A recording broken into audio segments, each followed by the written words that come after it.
Hey, good people. Welcome to Melanated Vibrations, a new show that celebrates the diversity and richness of Black culture. Join us as we delve into our individual mental health and overall mental health of our community. From the latest trends to the timeless coping mechanisms, we'll showcase the best of what it means to be mentally healthy. So sit back, relax, and get ready to feel the vibrations of Black excellence. Let's get started.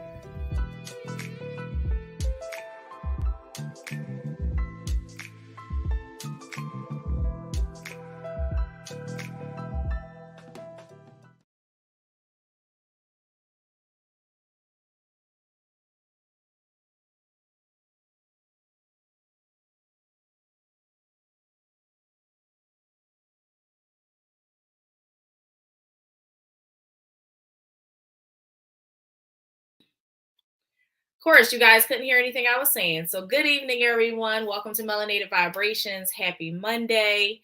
Thank you all for who is here, who has joined. Before we get started, let's get to our grounding technique. Today has been a very long day for a lot of us. We're coming off of a weekend. And so we may have had some meetings today. The kids is acting crazy, spouse is acting crazy. And so before we get started, I do want to do a grounding technique. I want us to center ourselves so that, we can make sure that, again, not only are we physically here, but that we are mentally, emotionally present. So this grounding technique, which I'm sure many of you have heard, it is called the 5-4-3-2-1 grounding technique.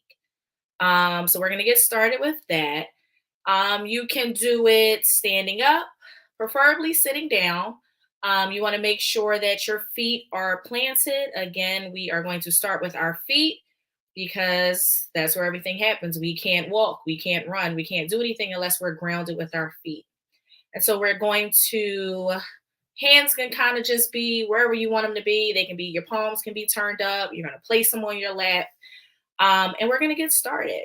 And so first we're going to get started with our feet. We're going to wiggle our toes, move our toes around, make sure you can feel your feet moving. Then we're going to move our legs as you start to work your way up your body.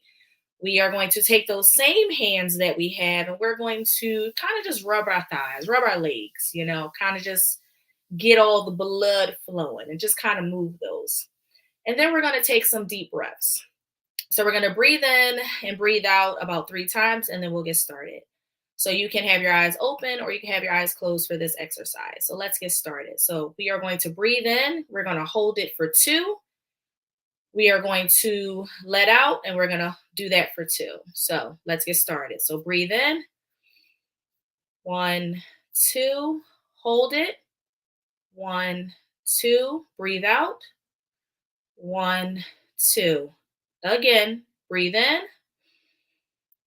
1, 2, hold it. 1, 2, breathe out. 1, 2. Last time, breathe in. 1, 2, hold it. 1, 2, breathe out. 1, 2. We're going to open our eyes. So as we do this grounding technique, the first thing we are going to do is we're going to focus on 5 things we can see. So wherever you are, please be somewhere safe doing this. You are going to name 5 things you can see. You can do it in the chat. You can say it out loud, however you want to do it. The purpose of this exercise is so that you are present in the moment, so you are aware of the things that are going on and that are happening for you right here. Not what happened earlier today, not what happened 5 minutes before the show started, but what's currently happening. So you're going to look around and look at 5 things. So my 5 things is a water bottle, my phone, my mirror, my ring light, and my fan, my remote control to my fan.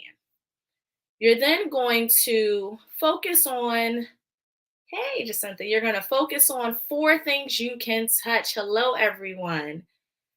4 things you can touch. I can touch my hair. I can touch my nose. I could touch my pants I have on, and I could touch my laptop. So those are 4 things that you can focus on touching. You're then going to focus on 3 things you can hear. Now, initially, depending on where you are, you're going to hear what's immediately, you may hear my voice, you may hear the doorbell ring, but I want you to really focus on the things you can hear. Things that may not be very apparent. Listen if you can hear the wind blowing, or I don't know, if you just someone flushed the toilet in your house, can you hear the toilet running? So you're going to focus on 3 things that you can hear. So right now I can hear my son's TV, I can hear myself talking, and I actually can hear a plane going past my house. We're then going to move to 2 things that we can smell. So 2 things you can smell. So that's why when we did the first exercise with our breathing, breathing in, breathing out, taking in all of the things that are around us. So right now I smell my air diffuser. I have lavender essential oils in there. And I have, let's see what else I can smell. I also was burning a candle earlier, a pear cactus candle. So those are the 2 things that I can smell. So you're going to think about the things that you can smell that are close to you. And then we're going to focus on the last thing. You're going to focus on 1 thing that you can taste. For me, I can taste some barbecue chips that I had.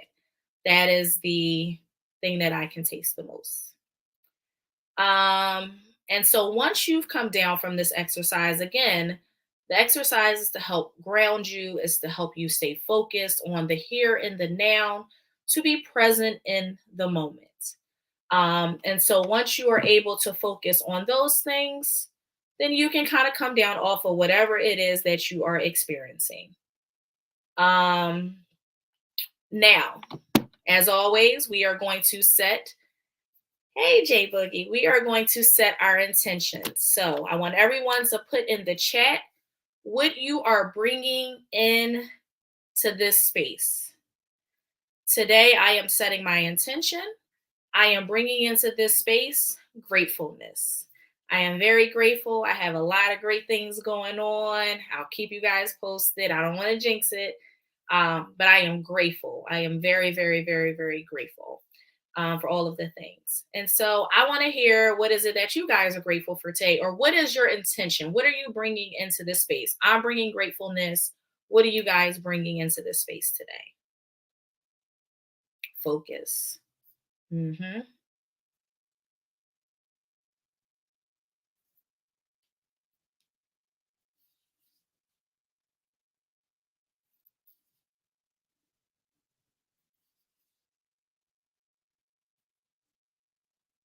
Mm-hmm. That's a good one, Mimi.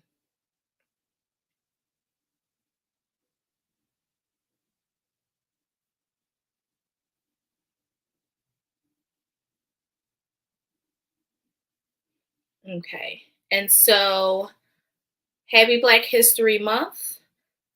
Um, I want to, hey, sis, yes, hope.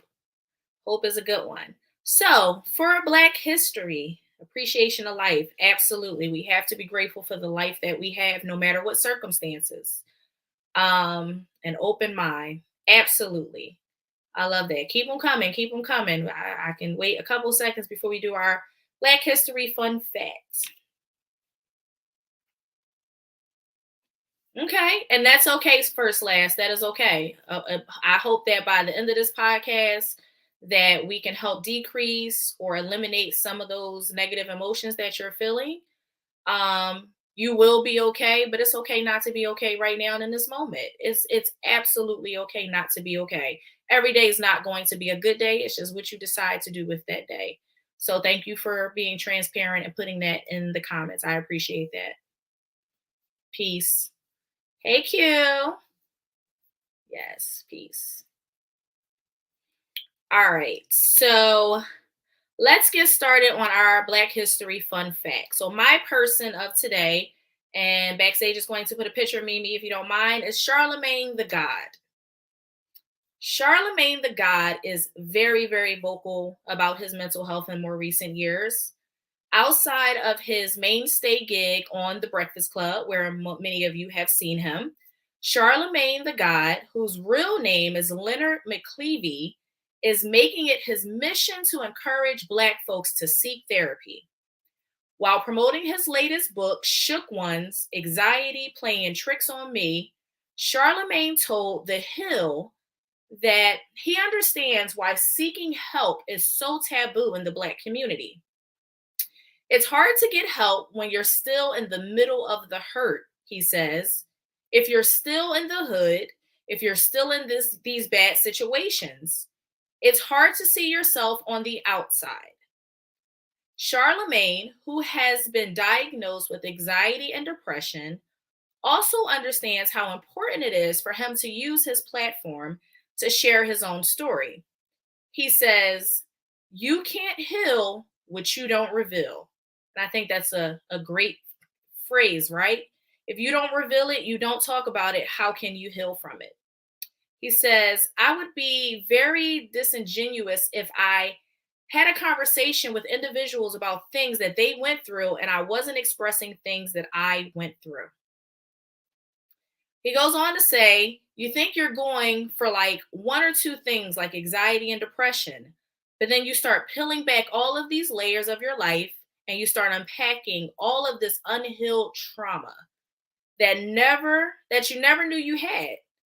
He said he went through a decade of unlearning, and it's like everything I was taught I knew was a lie. Everything that had gotten me to a certain point didn't. So I chose Charlemagne the God again because he's a really, really big person, really big on mental health. Last week we talked about Taraji.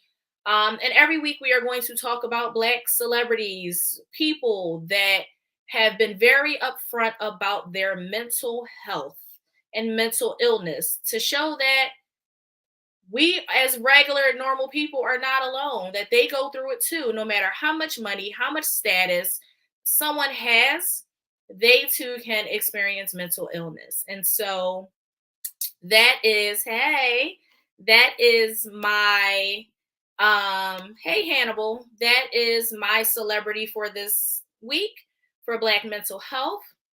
I want to introduce our special guest. Today we are going to talk trauma.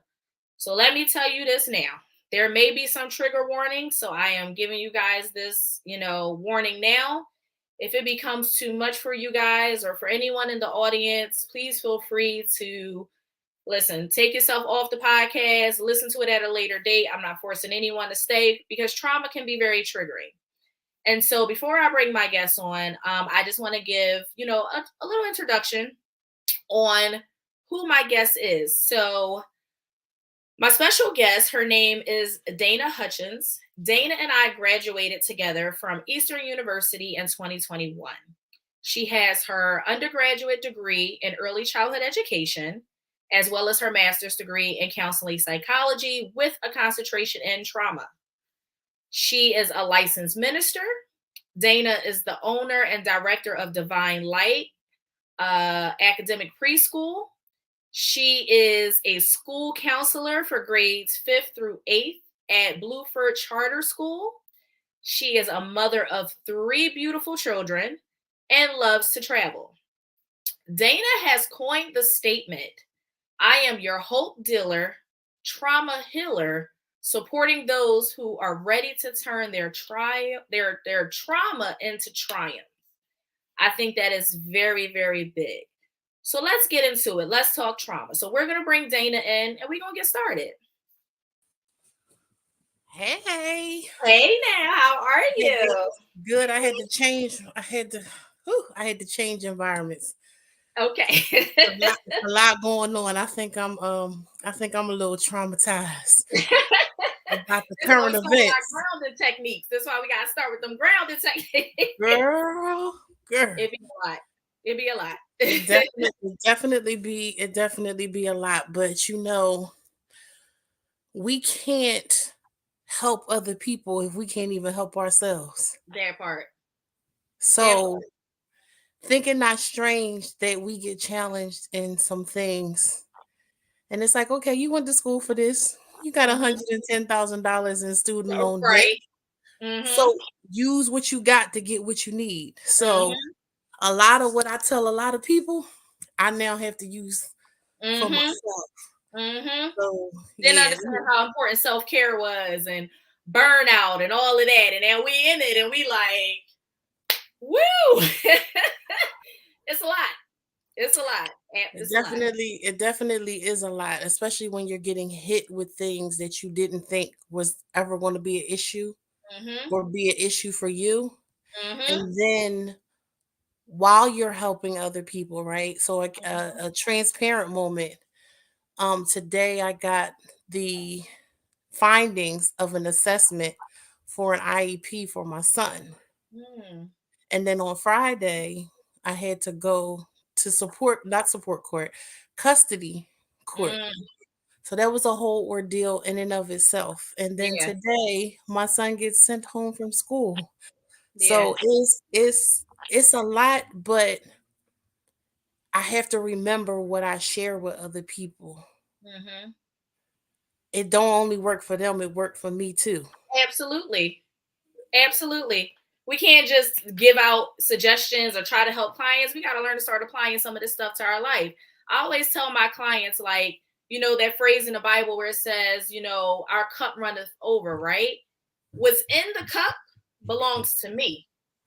Everything else that runs over, y'all can have. But what you can't have is what's in my cup. I'm going to keep this for me. And I'm learning that more and more and more. We both wear many hats, to say the least. We Mhm. cannot give people what runs over and what's in the cup, and now we're looking at the cup half full. No. And You can have it's what runneth over, but everything in this cup, this belongs to me. I'm going to keep that. You it can't is have. so funny that you use that analogy because I'm supposed to be in class and Mm-hmm. my son was having meltdowns Yeah. this evening, Mm-hmm. and my teacher told me, she said specifically, she said, fill your cup. Mm-hmm. So it's so crazy that you said that, but And that it is what makes she a texted me. confirmation, right? She did. She said, fill your cup. Mm-hmm. Trust me, listen, you know the stories of my kid. You trust me when I tell you, I understand. We've had a Fill lot your of conversations in grad school. So definitely understand. So we're gonna get started. We're gonna talk about trauma. We're gonna clear up some definitions. But you are the trauma expert. We both have a concentration in trauma, but I just love your perspective on it. So we're gonna get started. All right. So what is trauma? Trauma is a deeply distressing or disturbing experience, or it can be caused by a physical injury. There are three main types of trauma. You have acute trauma, which results from a single incident. You have chronic trauma, which is repeated and prolonged, such as domestic violence or abuse. And then you have complex trauma, which is exposure to varied and multiple traumatic events, often of an invasive and impersonal nature. So, with complex trauma, I know a lot of it can start within the childhood setting. So, when we talk about early childhood trauma generally refers to the traumatic experiences that occurs to children from the ages 0 to 6. Children can experience various types of trauma, including natural disasters, sexual abuse, physical abuse, domestic violence, medical injuries, illness, or procedure that went wrong, community violence, neglect, deprivation, traumatic grief, victim of a crime, kidnapping, any accidents, school violence, or loss. So, Dana, you have experience with this. You're a school counselor. I'm sure you see this a lot. I'm sure even prior to this, with you being a minister, with you having a preschool, talk to us about like kind of like childhood trauma and the impact that it has, as we get older and we don't deal with it. So because my undergrad, of course, is in ECE, early childhood education. I saw that aspect of it, right? And then being a minister, I was over the youth for like 4 years. And so I caught them in their teenage, adolescence years. And then when we graduated, I went to drug and alcohol. So then I saw Mhm. the older men and how it affects it. And now coming backwards and working in the school. And we had this conversation earlier. Mhm. Honestly, my favorite is the drug and alcohol, Mhm. but the effects of the trauma when they are younger is what sets the stage for Mhm. where they end up Mhm. through their adolescent years and then Mhm. as they get older into young adult years. Mhm. Um so I've seen the whole spectrum. Mhm. Um I believe that I'm most effective when they're older Mhm. because my thing is kids only have one responsibility, and that's to be a kid. Mhm. They don't know how to self-regulate. They Mhm. should not have to self-regulate. Mhm. But um the childhood trauma that you're talking about is called child traumatic stress. Mhm. However, a lot of children who experience child traumatic stress don't end up with PTSD Mhm. unless it becomes acute or complex like you described. It's Mhm. in that acute and that complex stage that complicates things in the life of the person who has experienced the trauma. Mhm. So I think this whole COVID thing Mm. was the worst thing that could have ever happened, Mhm. Yep. especially those babies that were born in COVID and who Mhm. were raised in COVID Mhm. because they don't have social emotional skills. Mhm. Social emotional skills allow you to be able to coincide with other beings Mhm. the way you should. Mhm. And because they were isolated, the We don't know isolation, how to coexist. they Yeah. don't know how to coexist. Yeah. Now that they're forced to go back into the building, to Mhm. be in school, Mhm. to go from being at home for those 2 years, now Mhm. you're going into preschool. They don't know how to respond to their peers. Mhm. That sets a platform for a disaster. Absolutely. And if it is not taken care of or treated properly, Mhm. that social emotional deficit is going to grow with the individual. And then we Um, wonder why people have bad interpersonal relationships or skills because they don't know how to absolutely, relationship with others. absolutely. Mhm. So I hate COVID for that. Mhm. But something else, the isolation in and of itself. Mhm. Isolation leaves individuals with their own thoughts,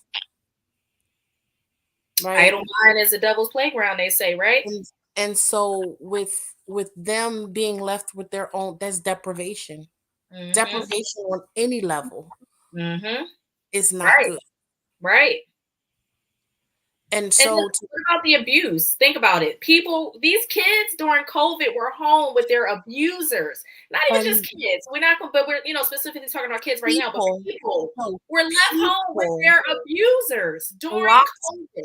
locked in and quarantined. So people were like, the kids, they get to stay home, and school was a safe haven for those kids. And Mhm. one of the things, because my traumatic past is sexual assault, Mhm. I said, how many babies are locked in and quarantined with their perpetrators? Right. Right. Being That neglected, deprivation, being abused, not eating, not even having adequate, just basic survival things, food, water, electric, like kids, they serve because breakfast at school, right? They they serve came lunch to school for the because they came to exactly. school to get their daily meal. And now you're telling them they have to stay home with maybe a parent that still unfortunately had to go to work. So now they're home with those siblings. Siblings can be rough. Sometimes you grow up in a household thing. I ain't grow up in a household with siblings. I got siblings, but I ain't grow up in a household with them.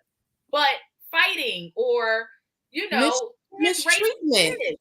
Mistreatment, because right, Mistreatment. those kids have their own issues. She had another baby and now she leaving them home with me, so Mm-hmm, now they're treating the kid a certain way, and when they come to mm-hmm, school they exhibit those behaviors. mm-hmm, mm-hmm, So that is a very scary thought to have to ponder on, but it is very real for a lot of people. mm-hmm.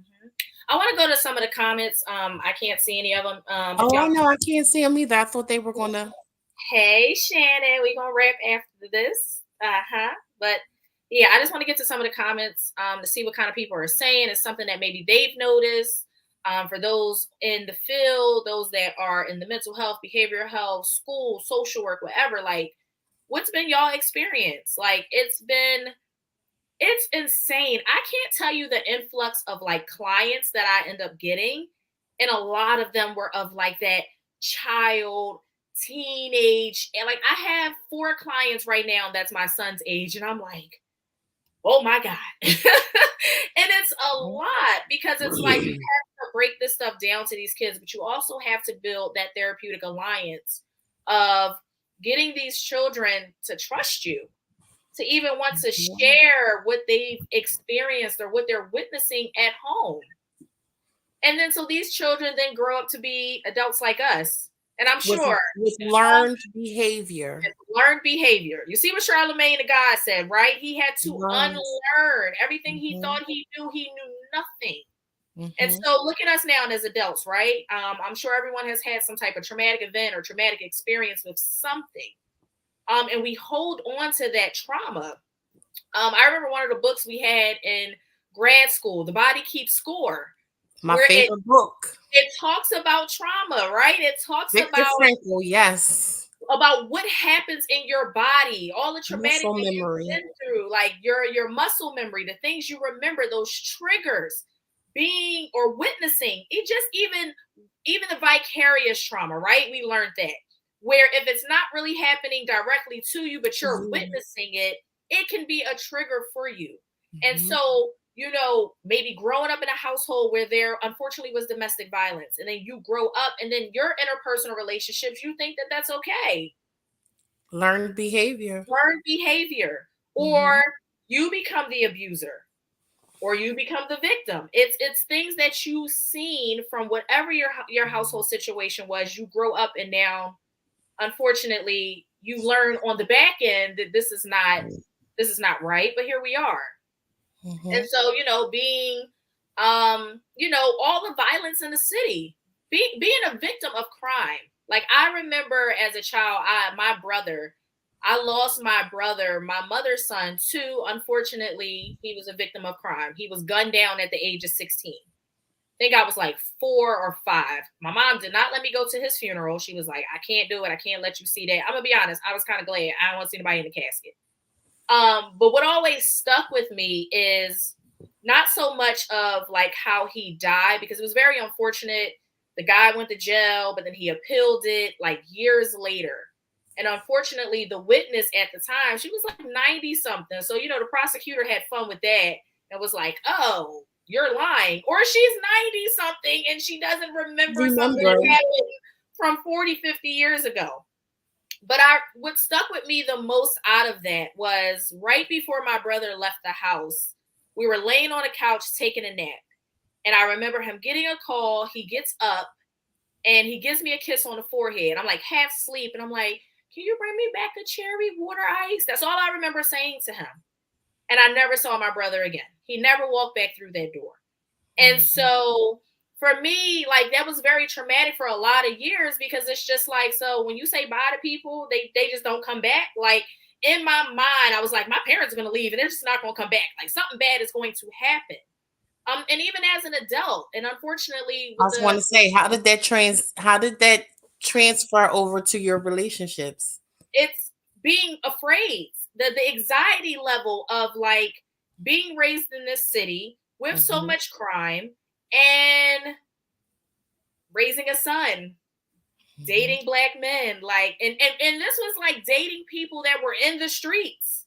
Like even having those relationships, right? When we're in our 20s, we're in our teens, we date the bad boys, right?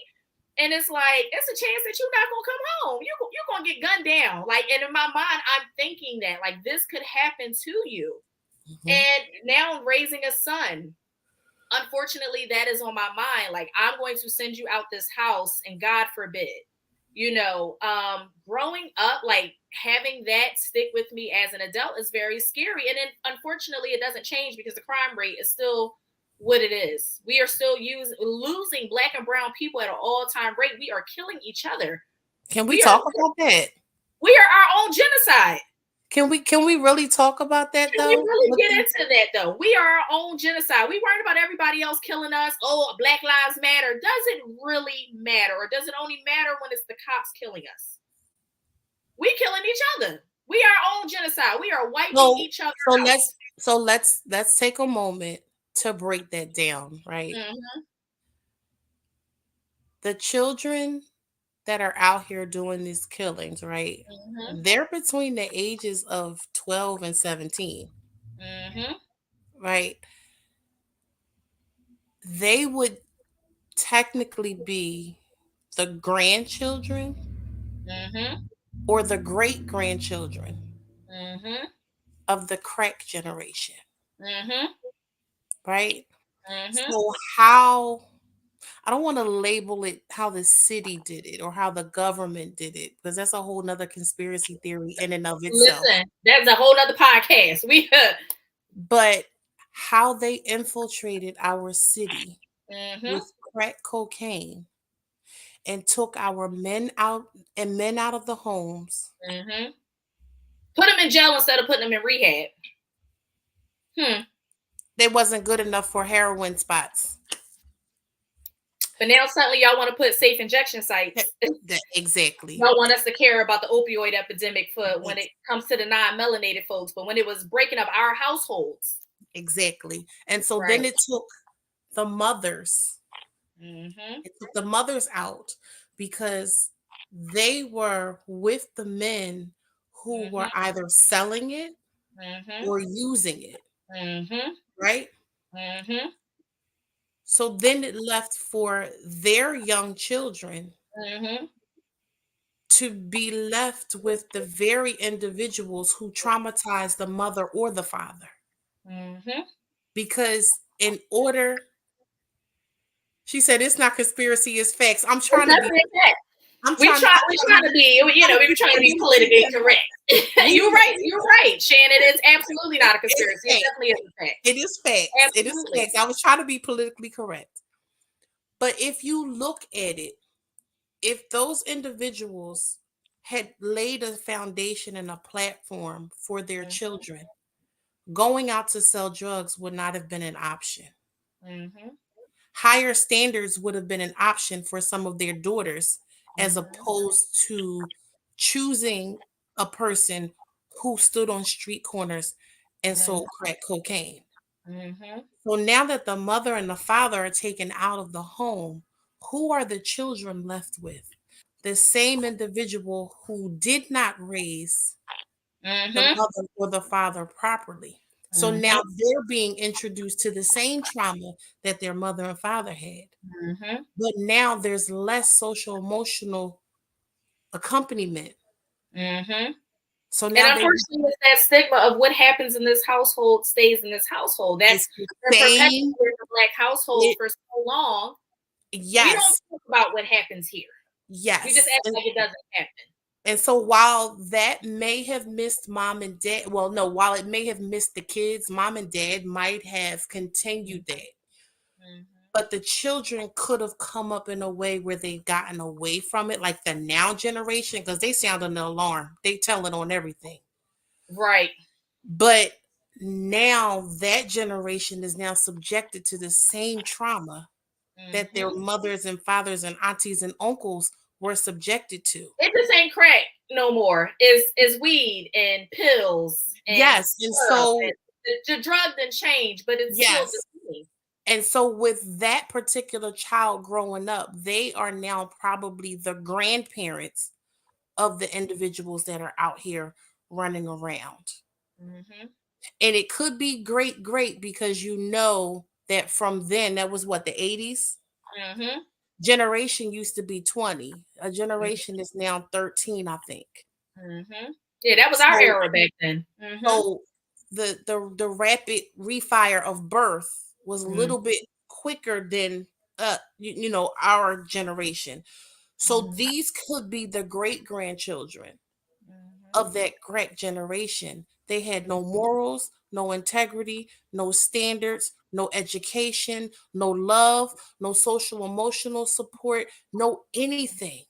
So what we're seeing on the streets of Philadelphia right now is generations of trauma that have been perpetuated since crack cocaine. Mm-hmm. And it's funny that you say that, because one of the points I wanted to get to was about intergenerational trauma and how it has an impact on the Black community. You also mentioned brain development. So trauma and the brain development. So it says research has shown that children are particularly vulnerable to trauma because of their rapid developing brain. So their Yeah. brain is continuing to grow. We know that the part of the brain that's responsible for logic and reasoning does not fully develop in women until 25 and men until 30. Yep. During traumatic experiences, a child's brain is in heightened state of stress, and fear-related hormones are activated. Although stress is a normal part of life, when a child is exposed to chronic trauma like abuse or neglect, the child's brain remains in this heightened pattern. Remaining in this heightened state can change the emotional, behavioral, and cognitive functioning of the child in order to maintain and promote survival. Over time, these traumatic experiences can have a significant impact on a child's future behavior, emotional development, mental and physical health. This is exactly what you just said. ACEs. Traumatic experiences, that heightened pattern, going through some form of trauma and then having this heightened pattern. So now you're always in survival mode. So you don't make good choices. You're don't impulsive. You make decisions for you to survive today, this moment, this second. Specifically in the Black community, because that's all I'm concerned with. Let me just be real. I'm concerned with the melanated people, hence the name Melanated Vibrations, right? Us particularly, as a Black culture, as a community, we are always in survival mode. From the day we are born, when we go out the house, kindergarten, preschool, we are always in survival mode. If you don't believe me, think about when you was 5 and you went to school and they picked on you and they bullied you. You either was going to keep allowing them to pick on you and bully you, or you was going to fight back. Survival mode. Having siblings, fighting with your siblings. Either you was going to keep getting beat up, or you was going to learn to fight back. Survival mode. We become teenagers. Young men, unfortunately, go out and decide to be on the corners. And I'm not going to knock anybody if that is what you choose to do, because let's be clear, the way this rate of pay, the way this minimum wage is set up, you telling me I can go stand on the corner and make $500 for a couple hours, but if I go into this McDonald's for $7.25, I'm going to make $120 for today, and then once Uncle Sam take his taxes out, I'm going to bring home $60-$70. So I get it. I'm not saying it's right. I'm not saying it's wrong. Whatever. That's between you and your God that you serve, or the lack thereof, matters none to me. But what I'm saying is you are always in survival mode. That's just the reality of it. We're always in survival mode. We're always thinking we got to keep a roof over our head. We got to make sure we have our next meal. We have to be able to provide clothes and shelter to our kids, to our families. The Black household and Hispanic household are the only two races that, when it comes to allowing people to live with you, live with us, we do it. Right. We're always trying to survive. when it comes to that is one thing about Black folks. We ain't gonna see you out on the street. Now we might talk shit about you, okay? All right, how long are you gonna be on my couch? But one thing about us as a Black culture, when it comes to survival, that is one thing we know how to do because we've always been pressed against the mark of having to survive.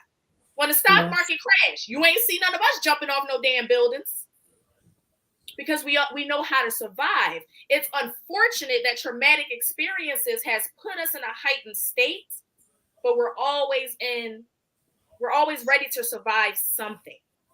It's a survival just to get in your car. Did you hear what you just said? We're right. always in survival in order to survive something. It don't matter what it is. But that's also a state of mind because that says something's always going to come up. But I challenge you to ask yourself, is it? Is it? Or are you holding on to things that have happened? And holding on to that learned behavior, right?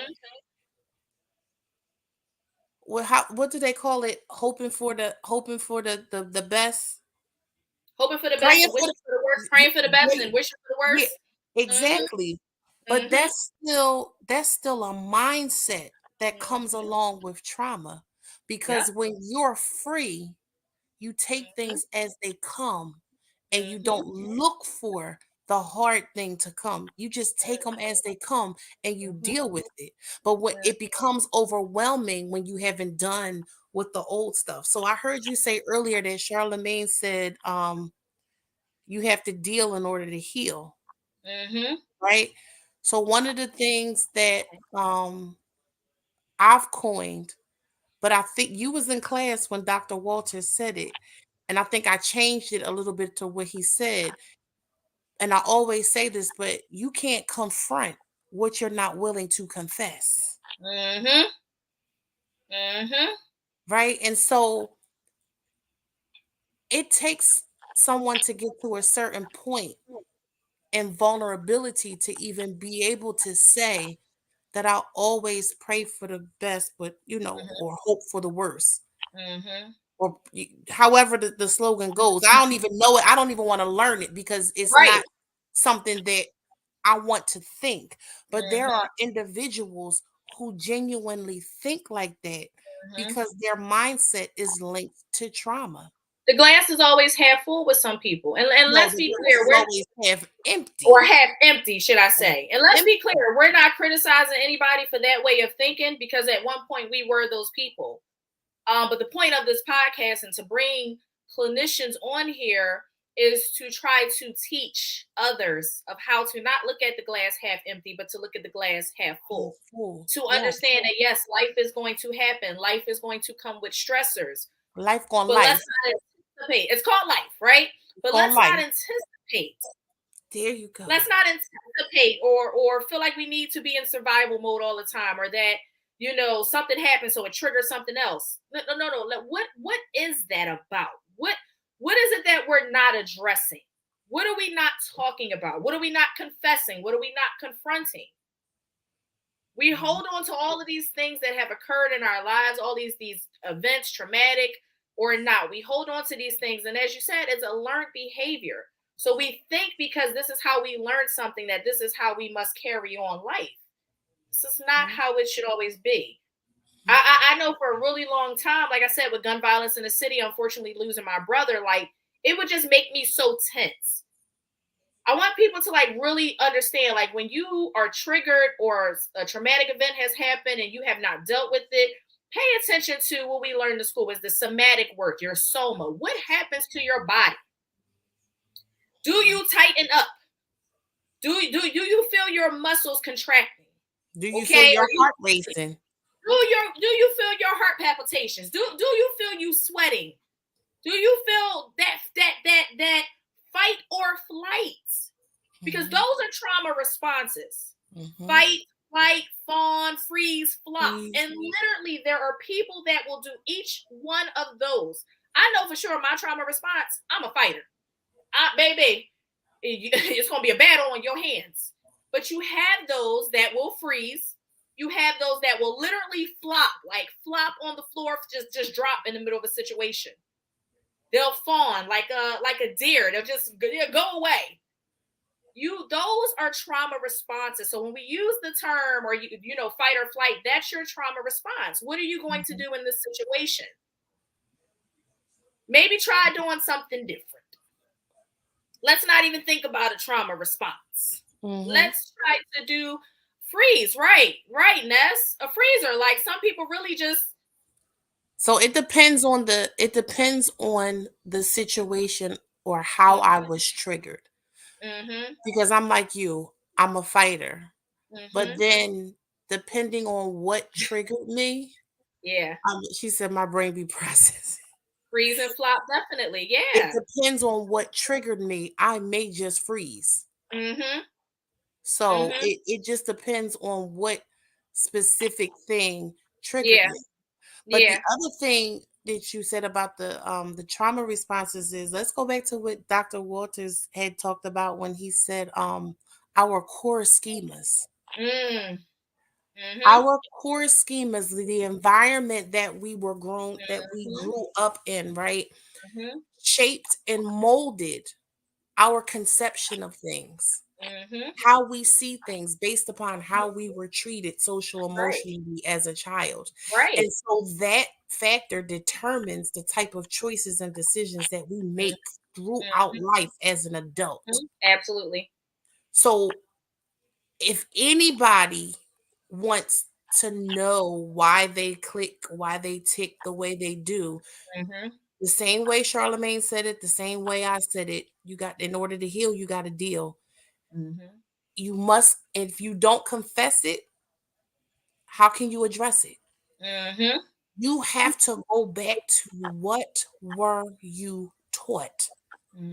Because like Charlemagne said, there are so many things that you have to unlearn. And why do you respond this way? Do you even know why you respond this way? That's part of the schema. That's part of why I said the core schema. The core schema is why you respond the way that you do.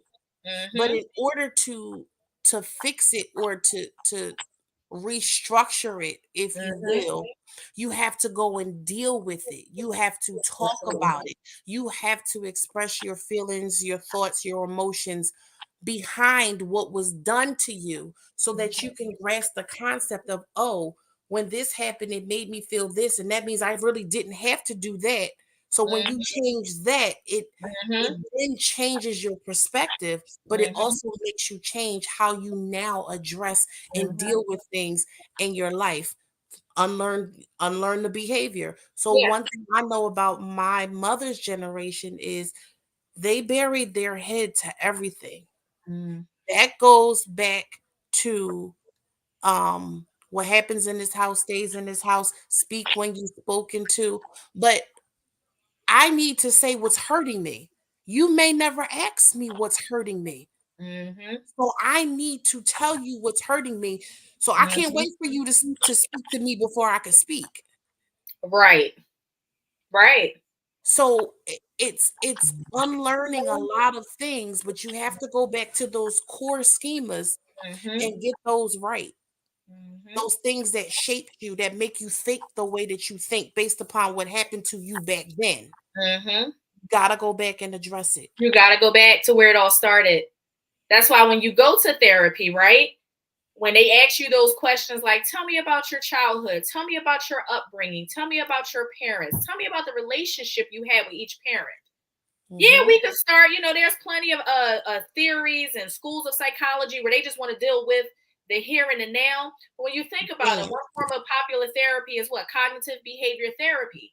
If I can change, if we can work on changing how you think. We can then work on changing, decreasing how you behave. Behavior. Yep. They go hand in hand. You cannot have one without the other. Then you have behavior therapy where the behaviorist will just focus strictly on the therapy. And there's no knock on anybody that practices that way. But I believe you cannot help a client or help anyone decrease those learned behaviors if you don't even know where it came from. But here's the thing. that learned behavior may be that child's coping skill. Right. Talk about defense mechanisms. And so, That's with that defense. being a coping skill, what is happening that's making the child feel that they need to cope that way? Because that means you still have to address the antecedent. What was the antecedent? What Right. happened first? Because to deal with just the behavior is like, well, which came first, the chicken or the egg? That part. You Right. can't do anything with the behavior unless you change the conceptualization behind the behavior. What is your thought pattern? Why do you think the way you think? Learning those triggers, learning those things. And so I want to get into the intergenerational trauma and how it still impacts the Black community. So it says one major consequence of settler colonizing is the trauma that is passed down from generation to generation. What psychologists label as intergenerational trauma, the American Psychological Association defines this as a phenomenon in which the descendants of a person who has experienced a terrifying event shows adverse emotional and behavior reactions to the event that are similar to those of the person himself or herself. So, for Black Americans who descend from enslaved people, the trauma that was experienced by ancestors has been passed down through each generation. There are three important outcomes of intergenerational trauma that deserves further explanation. So the first one that they talk about is self-esteem. In 1940, there was a husband and a wife that was a psychologist, and they did some research. They were the names were Mame and Kenneth Clark, for anyone that wants to do further study. They conducted a study to better understand the impact of segregation on Black children.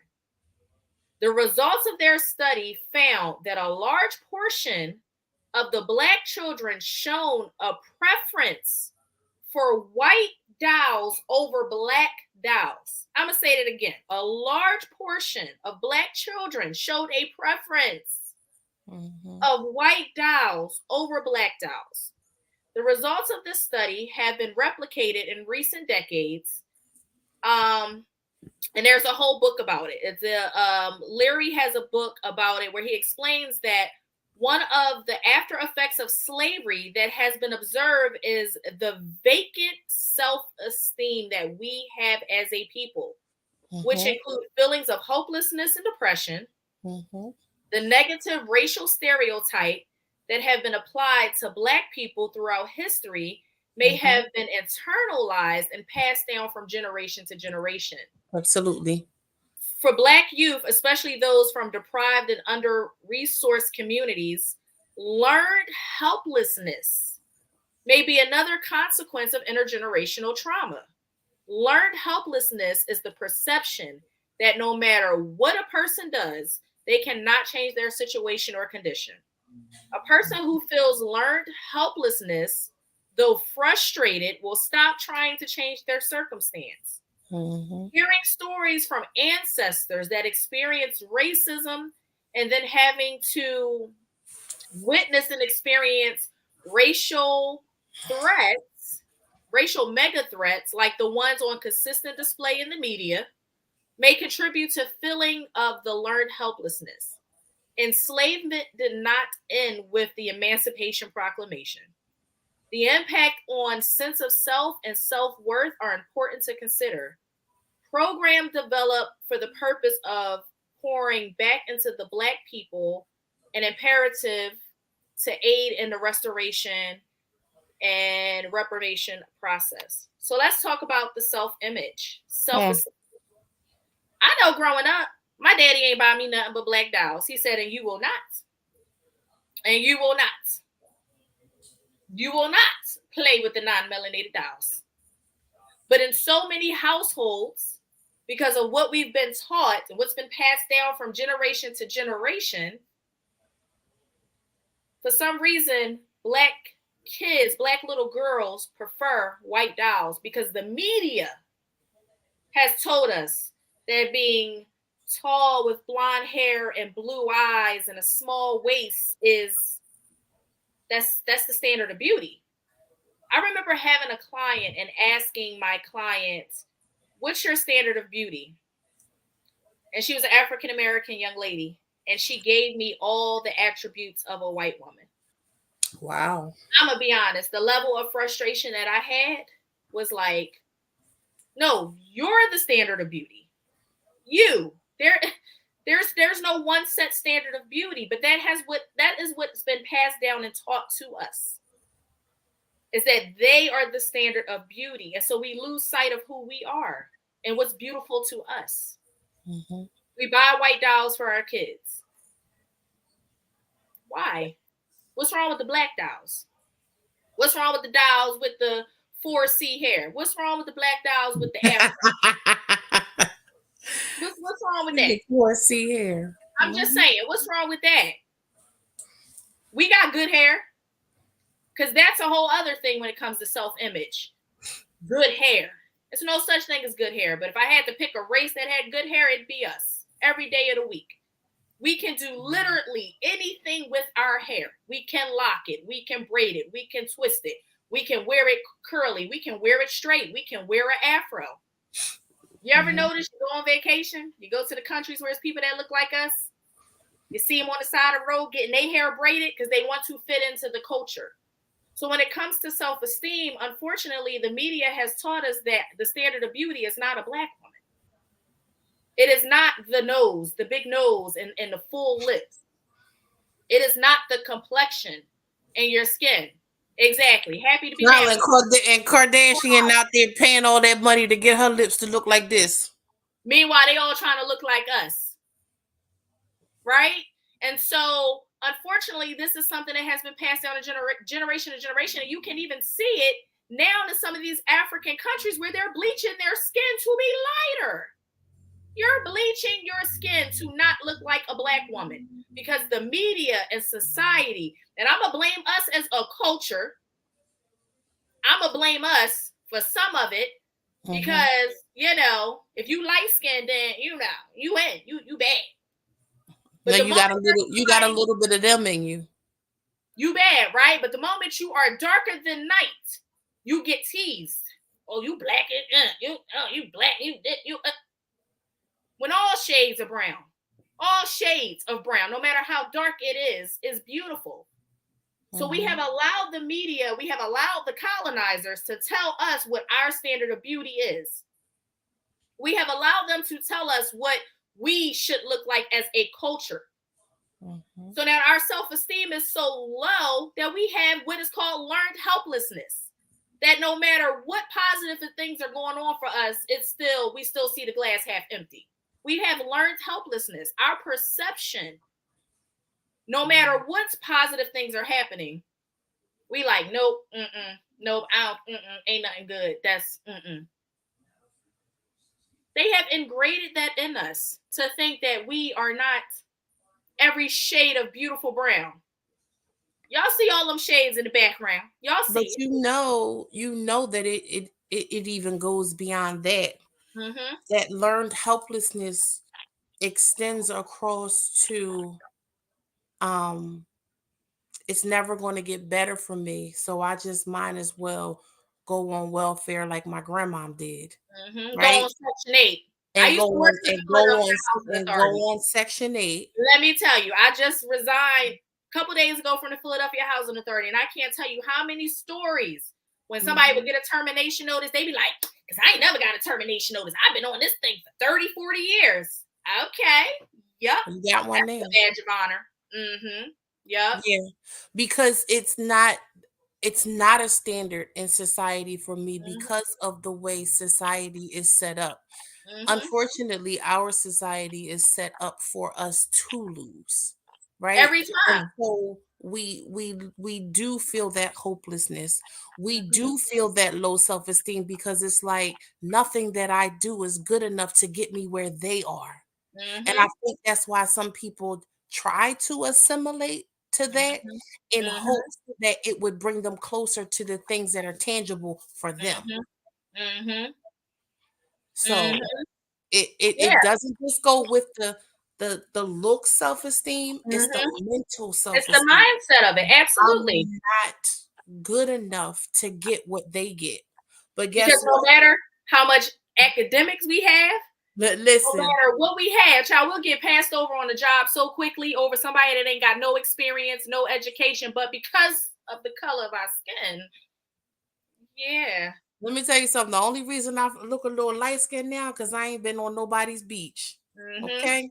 Mm-hmm. But even with the master's degree, Mm-hmm. you still get turned down for some stuff. Mm-hmm. But guess what? I don't need them to tell me what I can and can't have because I'll just make my own. I just listen. I can't sit at your table. I'ma just go build my own. I'll make my own. I'ma go make my own table. Yeah. It don't have to be enough room at the table at your table for me. I'ma go build my own. Yeah. Absolutely. So the second thing is health outcomes. So radical battle fatigue is defined as the social phenomenon in which a person who experiences chronic racial discrimination developed by physiological, psychological, and emotional strain due to excessive amounts of energy expanded on race-related stressors. The continued and ongoing effects of navigating racist environments can have an impact on a person's health.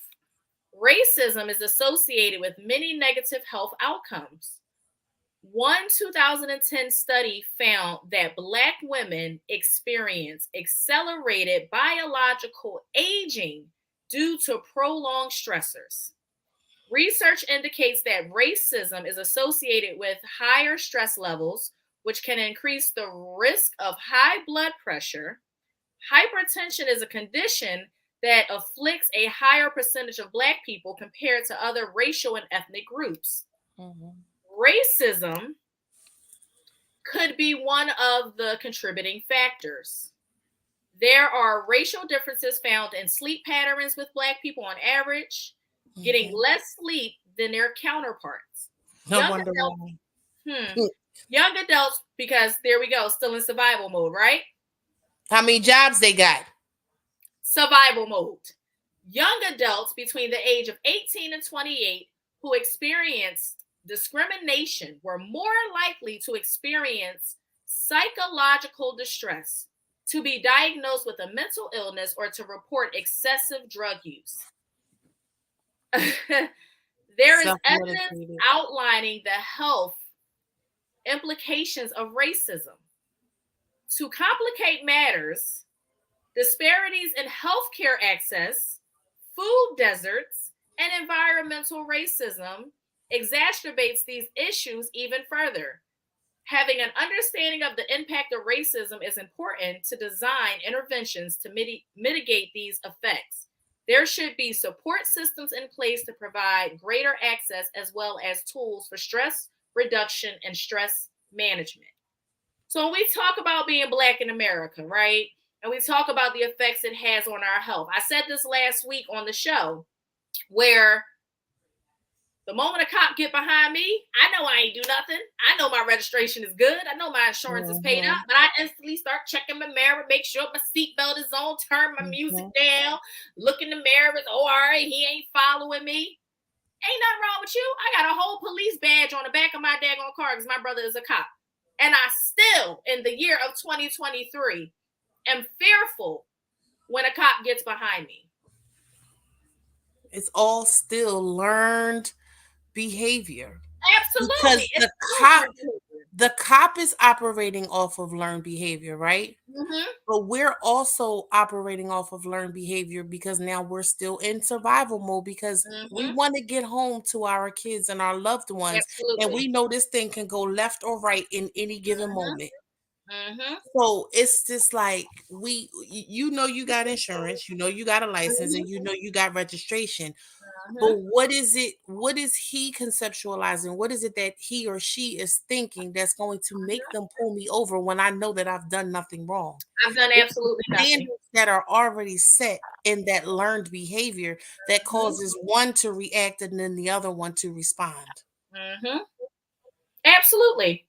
Absolutely. But then this goes back to what we started talking about, trauma. What traumatic experiences have we experienced? Again, it is a learned behavior, and it's not the easiest thing to get rid of, but it's the reality of it. And it's a reality, unfortunately, for so many people that look like us, because every day we're being re-traumatized by something else. Every day there's a Black man being killed, whether it's from our own hands or from the cops, or them going on camping trips with they all white friends and they the only Black person and they end up dead.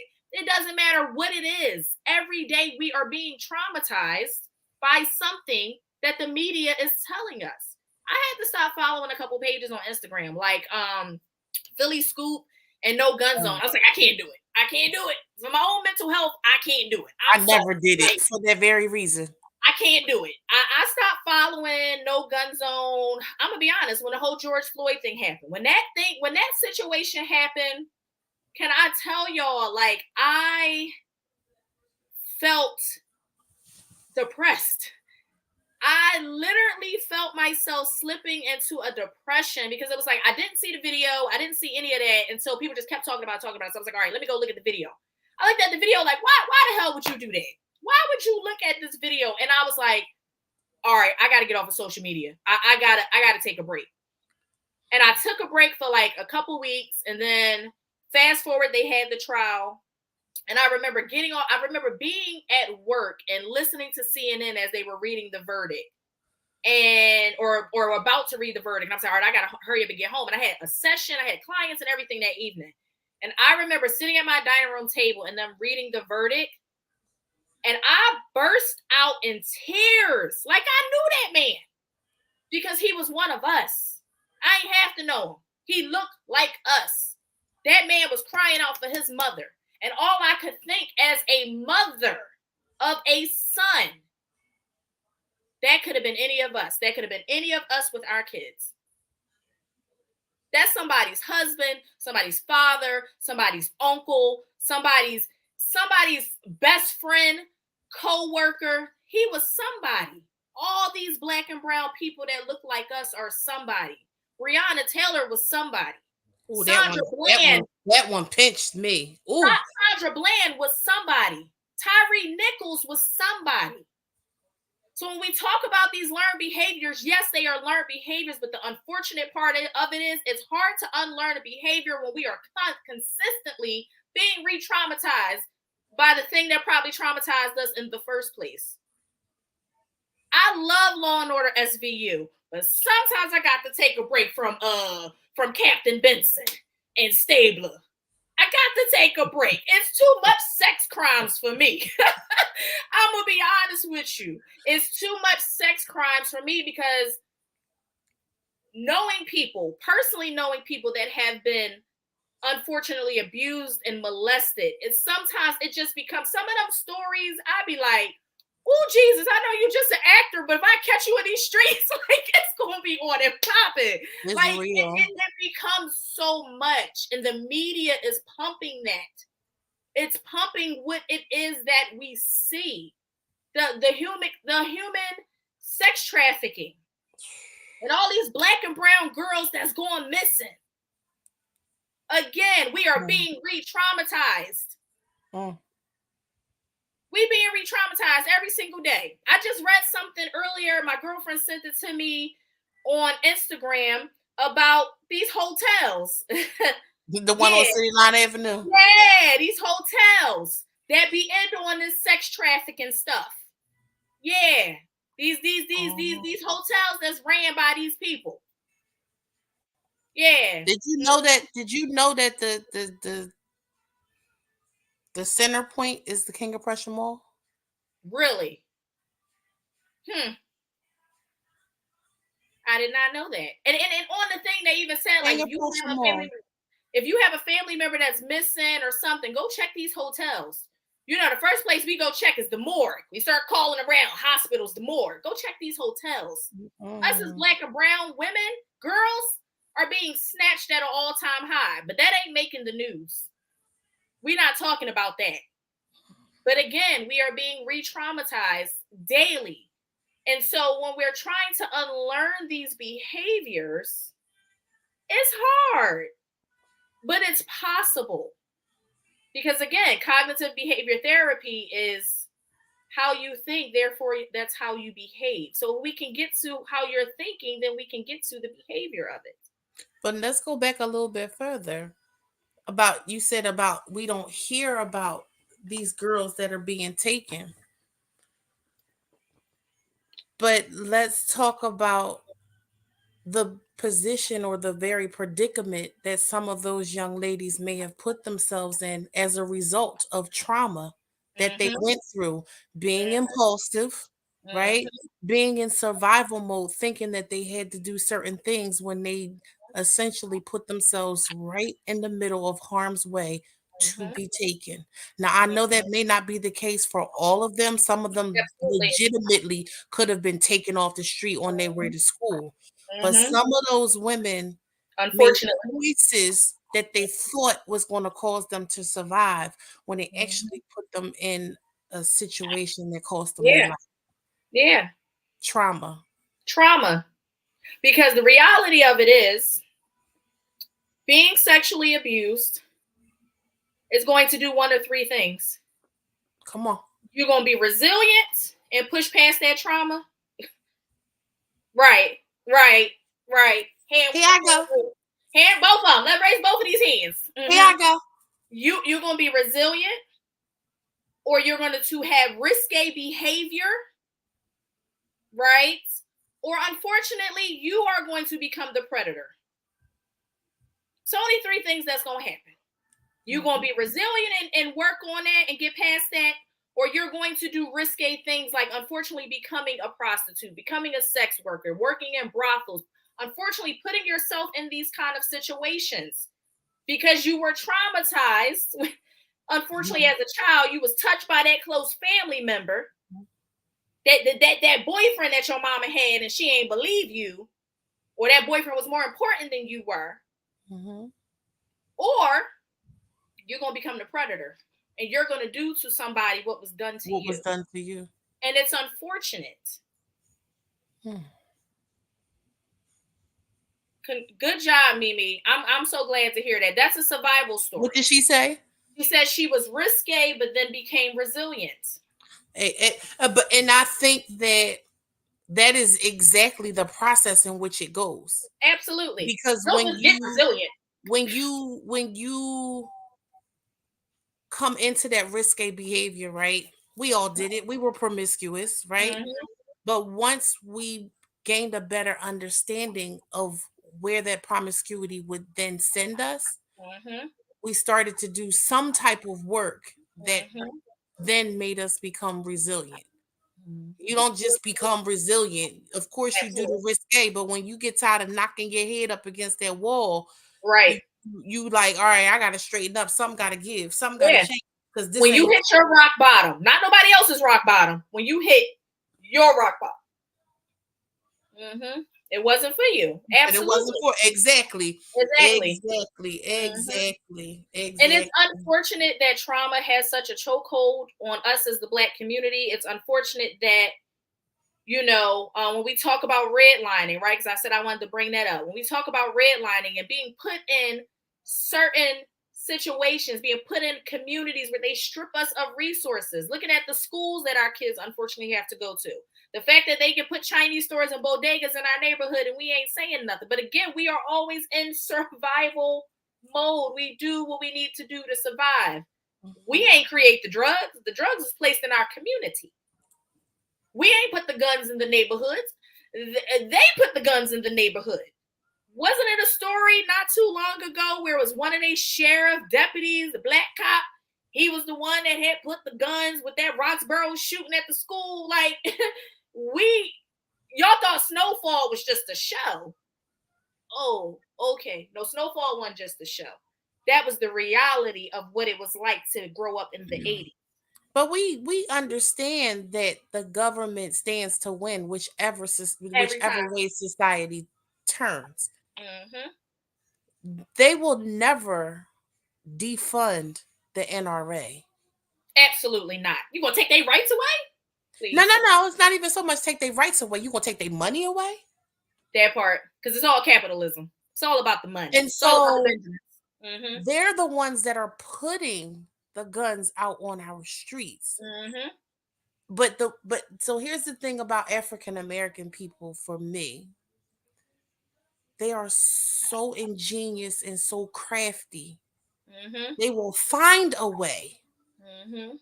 even if it's not right, to make it work for them and capitalize off of it. Mhm. So even though the government legitimately puts guns and stuff out on the streets, and where some of our black and brown men can't get to those legally, they Mhm. still find a way Mhm. to gain access to it. But guess who ain't stopping it? Hmm. Guess who ain't stopping it? Because they're dependent on the underground Mhm. and the railroad. Mhm.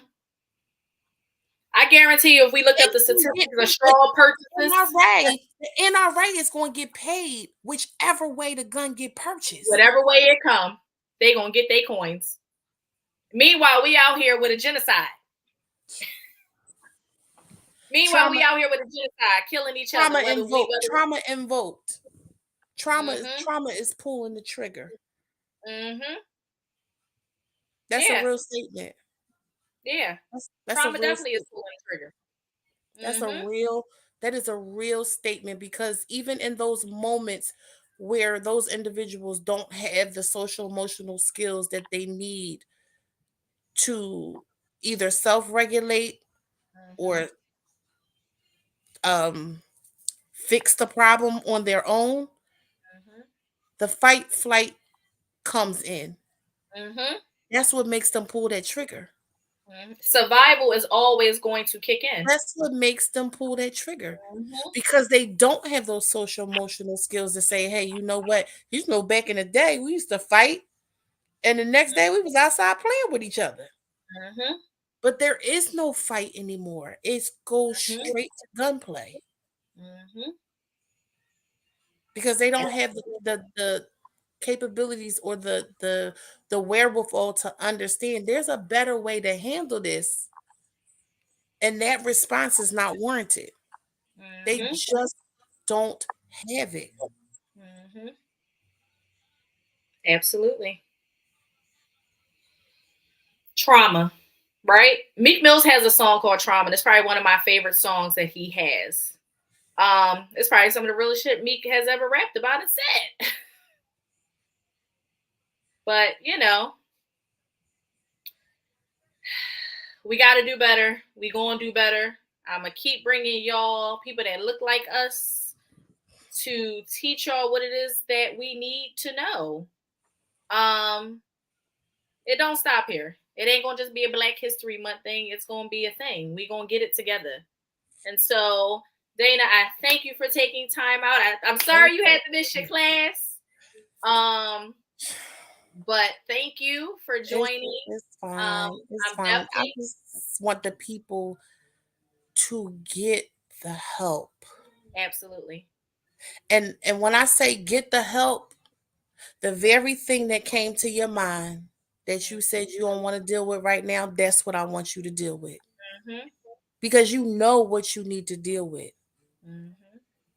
When you deal with that, it'll stop dealing with you. Mm-hmm. Your life will get easier, decisions will get easier. Mm-hmm. And sometimes we can't always blame other people. We have to do that self introspection and take inventory of the part that we played, the accountability. Mm-hmm. Because had we done our work, some of the responses that other people got, they would not have gotten. Mm-hmm. And so, therefore, then you would not have had to retaliate against them for what they did to you because you did something to them. Mm-hmm. It starts with one person. We can heal the world, but we can only do it one mind at a time. Mm-hmm. Somebody has to start the work. And that thing that you keep putting off, keep burying, that's the thing you need to deal with, Mm-hmm. because it's affecting your children, it's affecting your grandchildren, Mm-hmm. it's affecting the generations that'll come after you. So the Bible says, greater works will they do, right? Our children are supposed to do greater than us. But if Mhm. our children are just as traumatized as us, how much greatness is going to come forth? That part. That part. Because we take Somebody, them through learned behaviors and we just teaching them generation after generation. somebody gotta be the generational curse breaker. When we That's talk me. about that, yeah, breaking those generational curses, this is what we mean. That's it. So I Hmm. thank you for having me on, Absolutely. and I wish you well. Thank Congratulations, my dear friend. We you. must Yeah, do Jamaica again. absolutely. That's like our favorite place. But please come back. Absolutely. You are a wealth of Please knowledge. invite me back. Listen, this is your permanent invitation. You can come back anytime you want. So we can get the people what it is they need. But I appreciate you so much for taking the time out. Absolutely, you as well. I appreciate you. Any final words for the people? No, that was it.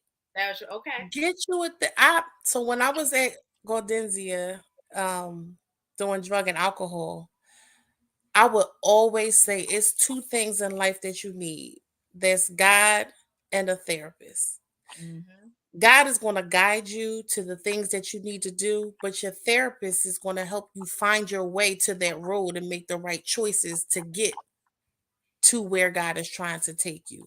Two Mm-hmm. things in life you need, God and a therapist, and you'll never go wrong. All those things you dreamt about that people told you that you would do in your life, if you get God and a therapist, you're going to obtain them.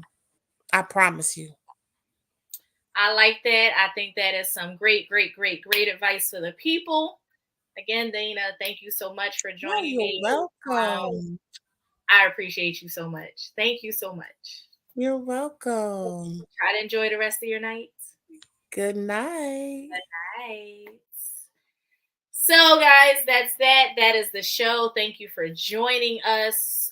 As we talked about trauma, talked about how it affected, how it affects children, how it affected us as children, and how we grew up, our trauma responses. Talking about trauma and brain development, and understanding that yes, while a lot of this may be learned behavior, we do not have to stay here. It does not have to be how we continue to live our life. Say it out loud, talk about it, find you a therapist or find you someone that you trust, that you hold near and dear to you, that will hold your secrets.